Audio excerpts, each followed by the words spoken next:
পশ্চিমবঙ্গে নির্বাচন পরবর্তী সহিংসতা শুরু হয়েছে। অর্থাৎ সেখানে মুসলমানদের উপরে বিভিন্ন রকম দমন পীড়ন চলছে, জুলুম নির্যাতন চলছে। ভারত বা বাংলাদেশে সাধারণত আমরা দেখতে পাই নির্বাচন পরবর্তী বিভিন্ন ধরনের সহিংসতার ঘটনা ঘটে থাকে। এটি স্বাভাবিক মাত্রায় হলে স্বাভাবিক কথা, কিন্তু এটি যদি দ্রুত সমাধান না হয় সেটি বেশ আশঙ্কার কথা রয়েছে।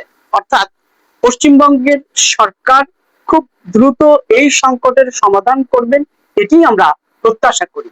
অন্যথায় হতে পারে এই জুলুম নির্যাতনের ফলেই পশ্চিমবঙ্গের সরকার না, গোটা ভারতবর্ষের অর্থাৎ বিজেপি যে এখন ক্ষমতায় রয়েছে সেই ক্ষমতার মসনদ মুহূর্তে ধূলিসাৎ হয়ে যেতে পারে। অর্থাৎ নরেন্দ্র মোদী পালানোর সুযোগ পাবে কিনা জানি না। বাংলাদেশের শেখ হাসিনা তো পালিয়ে ইন্ডিয়াতে আশ্রয় নিয়েছে, কিন্তু নরেন্দ্র মোদীর পালানোর কোনো জায়গা আছে বলে আমার জানা নাই।